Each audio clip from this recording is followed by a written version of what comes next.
and she very calmly told her roommate, "Lock your door immediately." And right then she noticed the jiggling of her doorknob and the scratching, and it all stopped. And Kayla's wondering, where did this guy go? And then after a couple of seconds, she heard extremely loud banging coming from across the house where her two roommates shared a room. And it was the sound of this guy trying to smash down their door. And so Kayla's screaming, her roommates are screaming. Kayla manages to dial up 911, and before long there are sirens outside, and Kayla hears the sound of this guy run across the house, and she hears the sliding door open and shut. The police come inside, they search the property, and there's no sign of this guy, and so Kayla and the roommates come outside. They talk to the police, and the police bring them over to their side door, and they show them on the outside there was all sorts of scratch marks all over the doorknob and right around the latch. And they said it looks like he was able to jimmy his way into your house through this door. And so then they asked the girls to give their statement about what happened, and they started with Kayla. They went over to her bedroom door so she could demonstrate what happened, and that's when they noticed there were all these scratch marks and gouge marks all over the outside of her bedroom door, and all over the doorknob, and all over the latch. And on the ground was a pair of scissors and a knife. And the police told Kayla that it looks like he used those scissors and that knife to open up the side door, and he was trying to use those tools again to open up her door, but for whatever reason, he just couldn't do it. They told Kayla that most likely when she went in the front door, she caught this guy off guard. Maybe he was trying to rob the place, maybe he had just broken in, but either way, Kayla got in and ruined his plans. And so he leapt onto that sofa, the one against that inner wall, to kind of tuck himself away in hopes that maybe Kayla wouldn't look over and see him. And they told her that most likely when she made eye contact with him, she became a witness and therefore a target of opportunity. And had she not locked her door, who knows what would have happened. In 2004, 16-year-old Misty Tasker was a typical American teenager living in Live Oak, Florida, which is a small rural town right in the middle of the state. One Saturday evening in January, she and her mother attended a church service. Afterwards, they hopped in her mother's truck and they got on the country highway and began making their way home. Their house was just 20 minutes down this highway. It was a straight shot. And this highway was pretty desolate. There were no street lights. It was actually a dirt road despite being a highway. And it was just thick forest on both sides of the road the entire way. There were no buildings or houses between the church and their neighborhood. Misty's mother was already a very anxious driver who would keep both hands on the wheel. She would sit up and kind of hunch over the wheel and keep her eyes intently focused on the road. But at night, her driving anxiety would shoot through the roof because she had really bad eyesight. And so she would go to great lengths to not drive at night to avoid that high level of anxiety. But the church service they had just come from had run a little bit long, and so now Misty's mother is driving with the sun starting to set, and she's going as fast as she can to try to get home before it gets too dark. And so as they're bombing down this road at about 55 miles an hour, despite it being about a 40-mile-per-hour zone, Misty, who's in the passenger seat, just happens to look over at her mother for no particular reason. And as she's looking at her, she notices out her mother's window, it looks like there's a little girl sitting on the side of the road. What's a child doing out here in the middle of nowhere? She says to her mom, "I think I just saw a little girl." And Misty's mother, who's high up on the wheel, she did not hear Misty the first time. She's just focused on driving and trying to get home. And so Misty says again, "I think I just saw a little girl. We need to go back. I don't know what she's doing, but I feel like we need to go back and make sure she's okay." And so Misty's mom looks over at her and she's not prepared to turn the car around. That means staying out later, and it means she's gonna be driving in even darker conditions. And so she's like, "Did you really see someone? Because we gotta get home." And Misty's like, "Mom, I'm pretty sure I saw a little girl. We have to go back." And so finally, Misty's mother, she's very annoyed, but she stops the car, she does a 3-point turn, and she begins driving back up the road where they came from towards this girl. Now, they had only made it about a half mile from where Misty believed she had seen this girl. And so pretty quickly, they slowed down because Misty said, "I think she's in this area," and they both began scanning the right side of the road because that's where she's gonna be now that they've turned around. Now, it was starting to get very dark outside, but there was enough light and they had headlights. They were pretty confident they'd be able to spot this girl. And so as they're slow rolling down the road, they both see this girl a little ways up on the right-hand side. Her back was to the road. She had her knees tucked up to her chest and she was rocking back and forth. Misty's mother made a comment that it was a little bit surprising that this girl was out here. I mean, there's really nothing around here. There's no houses, there's no buildings, there's no trails to be walking in this forest on either side. It was just kind of thick forest. And so she just thought it was very strange that this girl would even be out here, especially because there's not any traffic on this road. And so Misty's mother began slowly rolling up to her, and she told her daughter that instead of just stopping right away, let's just drive past her and get a look at her, and then we'll turn around and see if she needs any help. And so as they got right up next to her, they realized she was not a little girl. She was a young teenager, but she was not a young child. And as they drove right past her, they would expect her to turn around and acknowledge the car creeping up on her, considering there's no other traffic in the area and you're just some person sitting on the side of the road. You should definitely turn around and see what's behind you. But the girl did not acknowledge them. She just continued to have her knees up to her chest and rocked back and forth. And so Misty and her mother are a little bit freaked out by this, but they drive past her about 50 meters. Misty's mother does a 3-point turn, and when they're looking back down the road, where the girl should now be on their left-hand side, they're oriented back towards their house now, she wasn't there anymore. But there were no street lights. It was now almost completely pitch dark outside, and so all they had was the headlights. And so Misty told her mom, drive up a little ways. Maybe the girl stood up and moved, and we just can't see her because she's not in the headlights. And so Misty's mom began driving down the road and kind of turning slightly towards the left to shine the light more to the left, but there was no sign of this girl. For good measure, they turned right slightly to shine the lights more to the right-hand side of the road, but there was no sign of this girl. And so Misty and her mother just slow rolled back down the road, kind of keeping their eye out on both sides. But after traveling for several minutes, going about 5-10 miles an hour, and seeing no sign of this girl, they decided that, well, she must have just gone back into the woods and gone back to wherever it was she came from. And so Misty's mom began picking up speed, and before long they had gone maybe 2 or 3 miles away from where they'd seen this girl, and they were coming up to this 4-way intersection with stop signs all around.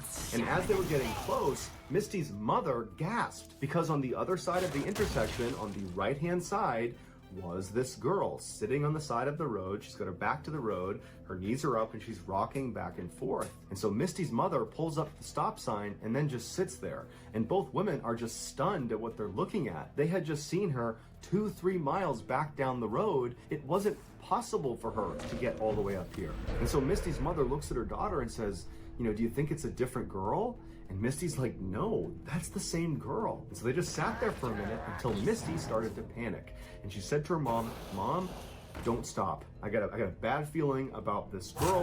I don't know what's going on, but you can't stop next to this girl. But Misty's mom, she was definitely weirded out by this situation, no doubt.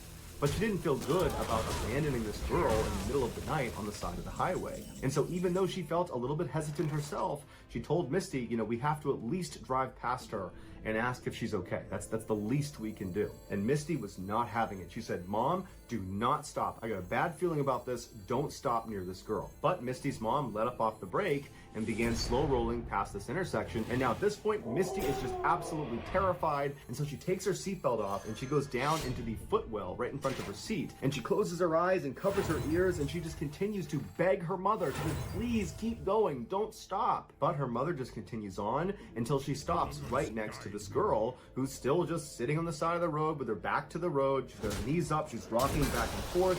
She's not acknowledging Misty or her mother. And so Misty's mother turns to her daughter and says, please roll down your window. And Misty refuses. She's still down in the footwell, still in the fetal position. She's crying and she's still begging her mother to please just go home. And so Misty's mother, frustrated, reaches across the passenger seat and grabs the knob to roll down the window manually. So she rolls the window down, and Misty, who's down in the footwell, all she remembers is sitting there covering up her ears, and she's crying, and she opens her eyes and she's looking up towards her mom, who's reaching over the seat. And her mom yells out to this girl. And Misty remembers looking at her mom, who suddenly recoils in horror and screams, and then they take off like crazy, flying down the road. Misty jumps out of the footwell and she's looking at her mom and she's like, what's happening? What just happened? What did you see? And her mom's got her hand over her mouth and she's speeding down the road and she's crying now. And she's looking at Misty and she just doesn't have the words to describe what she just saw. And so Misty's asking her mom, what did you see? What happened? And finally her mother just said, she didn't have a face. She didn't have a face. It was hollow. There was nothing on her face when she looked at me. And so Misty screams and she's crying and her mom is crying and they speed home. They're home just a couple of minutes later and they run inside, practically falling over each other to get in the house. And as soon as they get inside, Misty's mom calls 911 and she didn't even know how to describe what she just saw. But she knew it was too embarrassing to try to describe it as some girl without a face sitting by the highway. And so she just told the police that they had seen a girl they think needs help. And so the police, they went out and they searched that entire stretch of highway. They looked for any sign of anybody out there, but there wasn't. There was never any trace of that girl. In 2016, a 25-year-old Wall Street banker named Matt was camping near Mount Rainier in Washington State. His job was so hectic that in the rare times he got a chance to, he would disappear into the wilderness for a few days to clear his head. Despite living in one of the biggest cities in the world, Matt was actually a very competent outdoorsman. And so for this trip, he decided he would stay way off any trail, deep in the backcountry in random locations. On the first night, he found a nice clearing in the trees, and so he set up his campsite there. He ate some food over his fire, he pitched his tent, climbed inside, and within a few minutes, he was fast asleep. Several hours later, Matt woke up to some strange sounds coming from outside of his tent. It sounded like a couple of animals or maybe one animal moving around right outside. And so after a while of just hearing this constant sound, he rolled over and he barely unzipped his tent flap just to look out and see if he could see whatever animal it was. And what he saw shocked him. There was a man sitting in front of his fire pit. There was no fire in his fire pit. And the guy was just sitting there with his hands on his knees, looking straight down. And periodically he would just kick his feet in the ashes of the fire pit. And Matt didn't even know what to do, so he's just looking at him through this little tiny gap in his tent. And this man all of a sudden looks up directly at Matt and makes eye contact with him. And the guy's eyes go wide and he stands up, turns around and runs away from Matt's campsite. Matt has no idea how to react to this. And so he just quickly unzips his tent, jumps outside and shines his light into the forest looking for this guy. He's thinking to himself, who is this guy? I am in the middle of nowhere in the backcountry of Washington State. How long was he sitting outside there for? What does he want? And so as Matt is trying to make sense of this totally weird thing, he's thinking, okay, I'm gonna look out and I'm gonna see his flashlight somewhere, or I'm gonna see his campsite. You know, maybe he's set up nearby, and he's looking around into the total darkness. He's looking through all the trees, any light source anywhere out there he would see.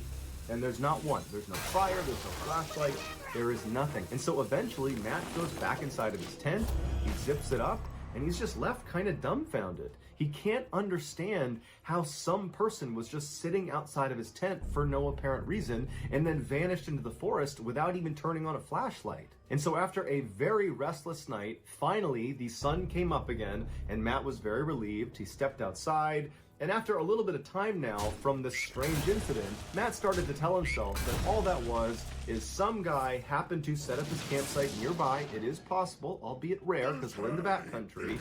And maybe he was just intoxicated and he wandered over here and, you know, stranger things had happened. So that's probably all it was.